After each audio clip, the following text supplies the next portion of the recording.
Joining me now is ABC's Patrick Revolt in Kharkiv, Ukraine, and contributor and former State Department official Steve Ganyard.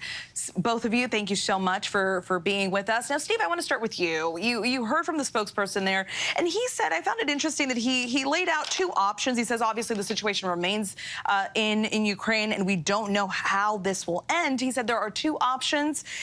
Ukraine is either successful or Putin pulls forces out of Ukraine. Now, clearly, Wagner thought there was a third option by revolting. What is your reaction to all of this? Yeah, so Stephanie, I've got a bit of a different take here. If we go back a few days, weeks, and U.S. intel thinks it may go back even months, we know that Prigozhin has been thinking about what's his escape plan. He has been so critical of the Kremlin in the past few days. The Kremlin has come out and said, we're going to reabsorb the Wagner fighters into the Russian military, into the Russian army. And they were talking about treason and Prigozhin. And so he felt the walls closing in on him. And so he came up with this very audacious escape plan. I don't agree that it was a coup. I don't agree that it was an insurrection. It was a mutiny, and it was a mutiny by a mercenary army. And so what Prigozhin wanted to do is save himself and save his men. Because remember, as mercenaries, they are a business, and they conduct nasty business around the world. He's made hundreds of millions of dollars as a working security in Africa and Syria.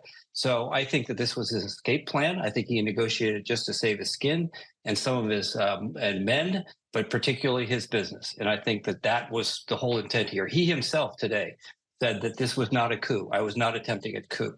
And you're not going to conduct a coup in Russia with fewer than 10,000 troops that were dispersed between Rostov and racing towards Moscow. Such a dynamic situation, and clearly Wagner and Prigozhin have a reputation with the State Department.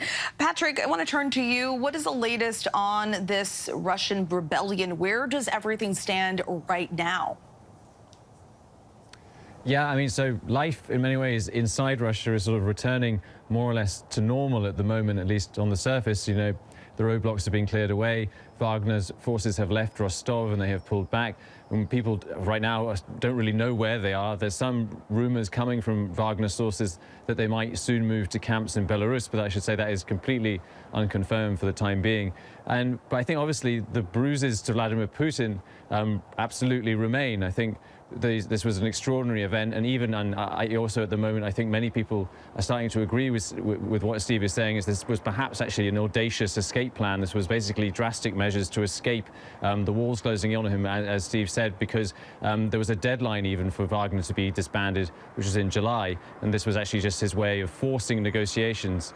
But I think, you know, it's all the same, whatever the reason for this rebellion, this mutiny, obviously it shows an extraordinary level of weakness and ultimately instability within Russia at the moment, and for Vladimir Putin's regime, where clearly, you know, this mercenary organization became far too powerful, but also crucially, Vladimir Putin's military and security services have become far too weak because of the Ukrainian war and because they are so tied up trying desperately to defend against a major counteroffensive here in Ukraine.